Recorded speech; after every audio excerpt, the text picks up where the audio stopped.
तो क्या होगा कि आपको जो जो परीक्षा में जो है इसी 5-6 से 7-8 सेट से जो है आपको मिलेगा, वहाँ प्रश्न उत्तर मिल जाएगा, ताकि आप करके रखेंगे, इसलिए हम रिवीजन आपको करवा रहे हैं ज़्यादा। उसी तरह से यह है, यहाँ पर 80 नंबर का आपको हमको बार बार बताना नहीं पड़ रहा है, बताएंगे नहीं आप। ये पूर्णांक 80 नंबर का है, आपको खंड अ में है 1 से 10 तक का प्रश्न का उत्तर देना है, ये पैसेज आपको पढ़ना है। और पढ़ने का जो स्पीड है वो आपको अच्छा से ज़्यादा रखना पड़ेगा, क्योंकि ये जो प्रश्न है जल्दी से आपको कंप्लीट करना होगा, ताकि ये दूसरा पेपर के लिए आप रेडी होना हो। ठीक है, तो सबसे पहले यहाँ जो है आज की प्रमुख समस्या क्या है, तो आज की प्रमुख समस्या जो है यहाँ पर दिया हुआ है, ये क्वेश्चन सब आपको रीडिंग कर लेना है। रीडिंग करने से क्या होगा आपको कि जैसे यहाँ प्रश्न मिलेगा आपको दोबारा तुरंत मिल जाएगा कि ये 3 नंबर में क्वेश्चन है। तो चलिए हम लोग पहले पढ़ लेते हैं। वायु प्रदूषण आज की प्रमुख समस्या है। तो यहाँ देख लीजिए 1 नंबर में प्रश्न मिल गया, आज की प्रमुख समस्या है वायु प्रदूषण, 1 नंबर का आंसर आपको मिल गया। आगे पढ़ते हैं। जंगलों के काटने तथा खनिज ईंधनों के जलने से वायु में कार्बन डाइऑक्साइड की मात्रा दिनों दिन बढ़ रही है। विश्व पर्यावरण विकास आयोग के अनुसार औद्योगिकरण के पूर्व वायु के प्रति 10 लाख से 280 कार्बन डाइऑक्साइड थी। अब घनत्व 80 के दशक में 340 पहुंच गया है। इस 21वीं शताब्दी के अंत तक यह 560 तक पहुंच जाएगा। वातावरण में छोड़ा जाने वाला धुआं अब सामान्य लकड़ी का धुआं न होकर अब उसमें से कार्बन डाइऑक्साइड से के साथ ही नाइट्रस ऑक्साइड धूल जैसा पदार्थ का अधिक्य भी हो रहा है। धातु कणों में सीसा, पारा, निकेल, क्रोमियम, निकल लिखा है, निकेल होगा, क्रोमियम, तांबा आदि होते हैं। शीशे के जो है जहर के मानव मस्तिष्क के तंतु नष्ट हो जाते हैं। निकेल क्रोमियम से सांस लेने में नष्ट होते हैं। फोम, रबर, रेफ्रिजरेशन, एरोसोल कारखानों में वातावरण की घुलती गैस से प्राणवायु के स्रोत ओजोन परत को टूटने का खतरा 1986 से विदित हुआ है।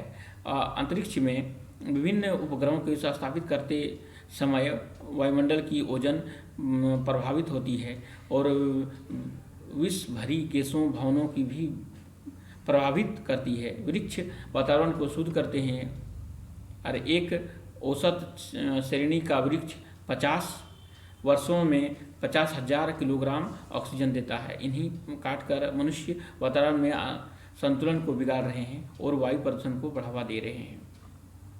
ये पैसेज था। दूसरा, अब आइए यहाँ पर क्वेश्चन आंसर में आइए। तो पहला नंबर का आंसर आप जान ही गए हैं। अब दूसरा नंबर का आंसर को देखते हैं हम लोग। 2 नंबर में जो है जंगलों के काटने से क्या हो रहा है, तो जंगलों के काटने से क्या हो रहा है, कार्बन डाइऑक्साइड की मात्रा क्या है, बढ़ रहा है।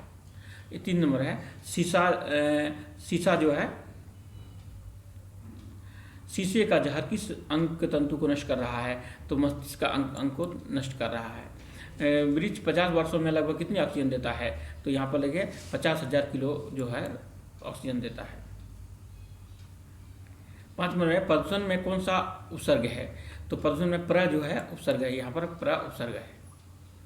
फिर यहाँ पर दिया है प्रश्न दूसरा आ गया, हम केवल सीखने के लिए ही पुस्तकों का साथ नहीं ढूंढते, आनंद के लिए भी हम उसके पास जाते हैं। जानबूझकर ही मैंने आनंद कहा है, न कि मनोरंजन, क्योंकि दोनों पृथक पृथक है। कुछ लोग मनोरंजन के लिए भी पढ़ते हैं। ये लोग पढ़ते हैं ऐसी कथा और कहानियाँ जो आज हैं और कल नहीं, जो आज नहीं हैं और कल वासी पड़ जाती है। सच्चा साहित्य आनंद लेता है, ऐसा आनंद जिससे समझना कठिन है, और साहित्य यह आनंद पहुंचाता है अपने सत्य और सौंदर्य का द्वारा। वस्तुतः अध्ययन का अभिप्राय है स्वयं पढ़ना। अध्ययन पुस्तक का भी हो सकता है और अपने आसपास के जीवन का भी। इस प्रकार यह निरक्षर व्यक्ति भी देखकर, सुनकर, मिलजुल कर, देश भ्रमण करके, लोगों को सेवा करके, परिस्थितियों के धक्के खाकर, कभी कुछ खोकर, कभी कुछ सीख कर दुनिया का अध्ययन कर सकता है। निश्चय ही यह जीवन का व्यवहारिक अध्ययन है। इसमें से भी आनंद आता है और इसमें से भी कबीर जैसा मनुष्य ज्ञानवान बन जाता है, किंतु यह महंगा सौदा है। ये था आपका, ये गद्यांश था। अब यहाँ आंसर में आइए आप। आंसर में जो है यहाँ पर हम पुस्तक का अध्ययन क्यों करते हैं, तो यहाँ पर देखिए हम पुस्तक का अध्ययन क्यों करते हैं, तो हम पुस्तक का अध्ययन सीखने तथा आनंद के लिए करते हैं। सच्चा साहित्य यहाँ हमें क्या देता है, तो सच्चा साहित्य क्या देता है, आनंद देता है। 8 नंबर है, एक निरक्षर व्यक्ति दुनिया का अध्ययन कैसे करता है, तो एक निरक्षर व्यक्ति दुनिया का अध्ययन कैसे करता है, तो यह देश भ्रमण और अवलोकन कर देख कर सकता है वो। अध्ययन का अभिप्राय क्या होता है, तो अध्ययन का अभिप्राय क्या होता है, तो अध्ययन का अभिप्राय स्वयं को पढ़ना। अध्ययन का अभिप्राय है स्वयं को पढ़ना। व्यवहारिक शब्द में कौन सा प्रत्यय है, तो व्यवहारिक शब्द में जो है कौन सा प्रत्यय है, इक प्रत्यय है। व्यवहारिक यहाँ जो है इक ने व्यवहारिक इक प्रत्यय का संबंध। अब आइए खंड ब में आ जाइए 1 से 15 तक। ये जो नीचे 3 नंबर में दिया गया है ये लेटर है, यहाँ नीचे दिए गए एक लेटर यहाँ भरा हुआ है। परीक्षा भवन, यहाँ दिनांक आपको डालना है। प्रिय मित्र, सब प्रेम नमस्ते, ठीक है। कैसे हो दोस्त, तुम्हारी डैश में मेरे जन्म दिवस का स्वाद कुछ फीका ही रहा है। तो यहाँ पर ये जो नंबर दिया हुआ है इस नंबर को खाली घर में भरना है। तो तुम्हारी डैश यहाँ पर चलिए आइए 11 नंबर में, तो तुम्हारी डैश में क्या हो जाएगा, यहाँ पर ए नंबर तुम्हारी प्रतीक्षा में, ठीक है। यहाँ पर कि यहाँ 11 तुम्हारी प्रतीक्षा में मेरे जन्म दिवस का स्वाद कुछ फीका पड़ा है, हो गया।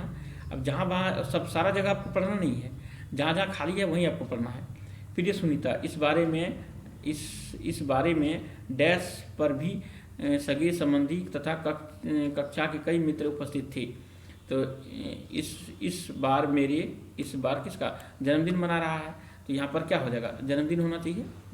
12 नंबर में देखिए आप, 12 नंबर में है जन्मदिन, जन्म दिवस में सारे सगा संबंधी और मित्र उपस्थित थे।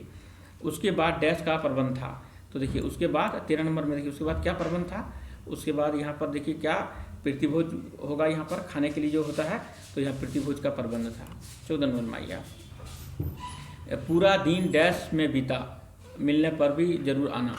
तो पूरा दिन क्या है, मौज मस्ती में बीता। देखते हैं क्या लिखा है यहाँ पर, पूरा दिन जो है 14 नंबर में है, पूरा दिन हंसी खुशी में, या मौज मस्ती नहीं है, हंसी खुशी ये भी हो जाएगा, हंसी खुशी में बीता। 15 नंबर में देखिए यहाँ 15 में क्या है, माता पिता और मेरी ओर से डैश करना। तो लास्ट में क्या बोला जाता है कि मेरी ओर से क्या करना, जो स्नेह होता है जो देता है, तो मेरी ओर से सादर प्रणाम कहना। बड़े को जो तो प्रणाम करता है, और जो छोटा जो रहेगा तो खुशी आशीर्वाद देना होता है। लेकिन यहाँ जो बड़ा है माता पिता को बोला है, इसलिए यह सादर प्रणाम कहना। अब यहाँ पर आ जाइए ये खंड 100 में जो प्रश्न संख्या 16 से 25 तक दिया हुआ है। इसमें है कि आपको यहाँ पर कुछ ग्रामर है, इसमें ग्रामर का आपको उत्तर देना, कवि का सही उत्तर। तो हमारा अगर वीडियो नहीं देखे हैं तो लिंक में दिया हुआ होगा, वहाँ पर देख लीजिए। कवि का सही स्त्रीलिंग इसमें क्या है, तो कवयित्री। तो आप देखिए इसमें सब स्पेलिंग तो वही है, लेकिन सारा स्पेलिंग आपको सही देखना है, ठीक है, तभी आप इसको कर पाएंगे। तो कौन सा वैसे है, कव, ऐसे पढ़े कवयित्री, तो ये वाला बी नंबर आपका आंसर हो जाएगा। अध्यापिका का बहुवचन होगा, तो अध्यापिकाएं, तो कौन सा में हो जाएगा, देखिए यहाँ कौन सा आंसर हो जाएगा यहाँ पर। तो आप 17 नंबर में देख लीजिए, 17 नंबर में जो है अध्यापिकाएं आंसर हो गया। इनमें से परिमाणवाचक विशेषण कौन सा है, परिमाणवाचक मतलब जैसे परिमाण नापा तोला जा सका, तो कौन सा है इसमें, तो देखिए एक तोला सोना, ये नंबर आपका हो जाएगा। 19 नंबर में आइए, इनमें से सरल वाक्य का उदाहरण कौन सा है। सरल वाक्य मतलब एकदम सीधा वाक्य, कोई इसमें कुछ तरह का दिक्कत नहीं है, तो इसमें जो कौन सा हो जाएगा आपका, तो 19 नंबर का ए नंबर हो जाएगा, पानी बरस रहा है, ये सरल वाक्य हो गया। 20 में आ जाइए आपका, इसमें से आग का पर्यायवाची शब्द कौन नहीं होगा। सब में पर्यायवाची है, देखिए पावक होता है, अनलग होता है, अग्नि भी होता है, लेकिन ज्वाला जो है, ज्वाला होता है नहीं होता है।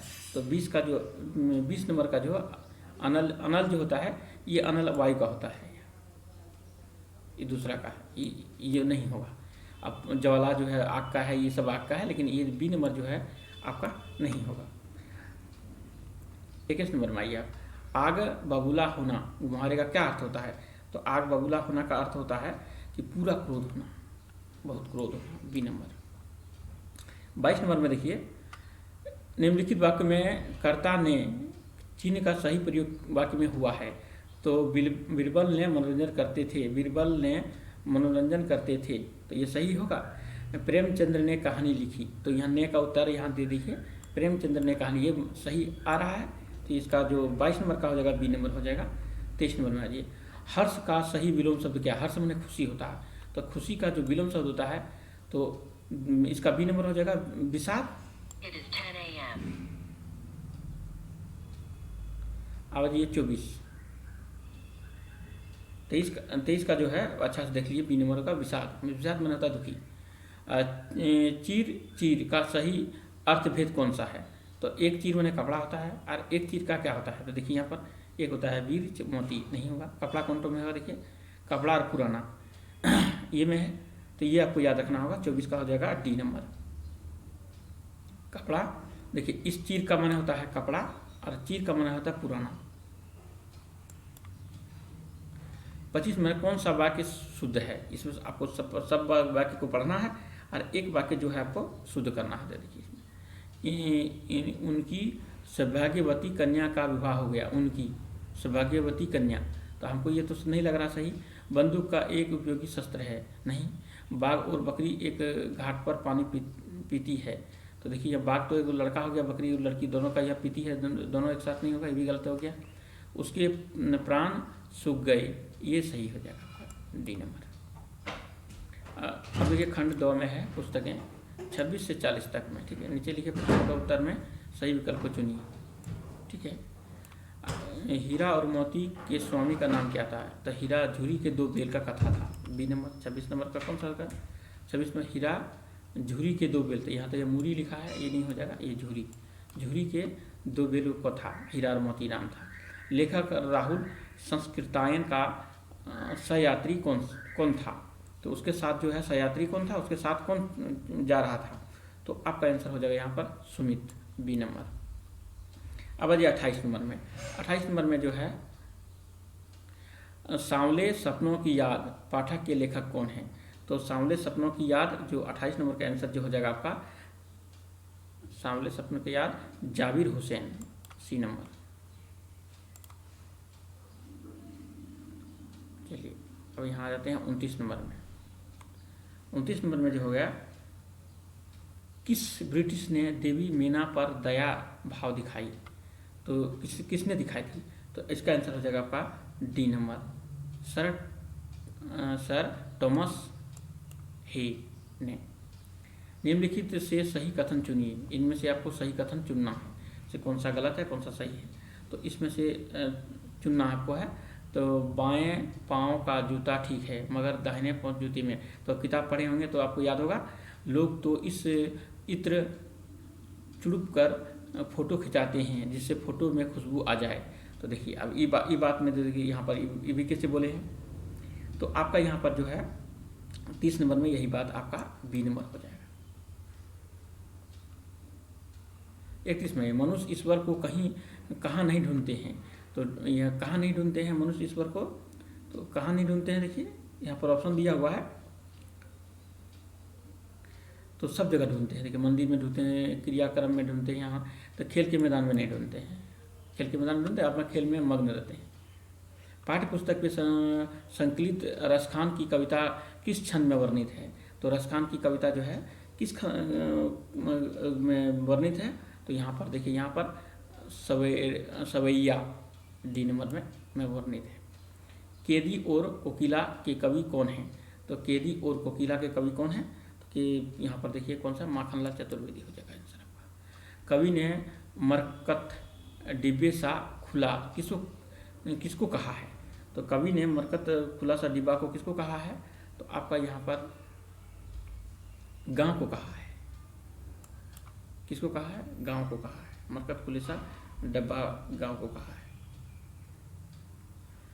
मेघ आए कविता में किस ऋतु का वर्णन है? तो मेघ आए कविता में ऋतु वसंत ऋतु का वर्णन है। इस जल प्रलय में नामक निबंध में किसका वर्णन है? तो ये बाढ़ का वर्णन है। इसमें।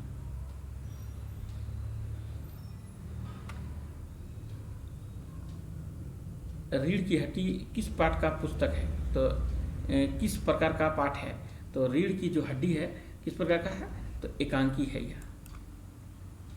माटी वाली ने 2 रोटियां में से 1 रोटी क्यों छिपाई, तो अब यहाँ ये देखिए 38 नंबर में सर देखिए, तो यहाँ बूढ़े पति के लिए।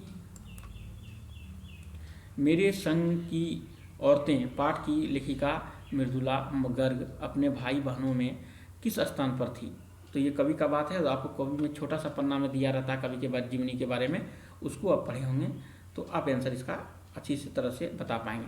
तो वह दूसरे नंबर में थी। रीढ़ की हड्डी पाठ से विवाहयुक्त लड़का का क्या नाम था, तो विवाहयुक्त उसका उमा तो लड़की का नाम था, लेकिन लड़का का क्या नाम था, तो लड़का का जो नाम है शंकर नाम था, उमा और शंकर। तो ये वीडियो यदि आपको अच्छा लग रहा है तो आप ऐसा करेंगे कि सारा जो है वीडियो जो है अपने दोस्त को और अपने क्लास में फ्रेंड्स को बांट देंगे, ताकि वो भी पढ़कर जो है आपके साथ अच्छा से मार्क्स उठा पाए। अब हम लोग मिलेंगे अगला वीडियो में।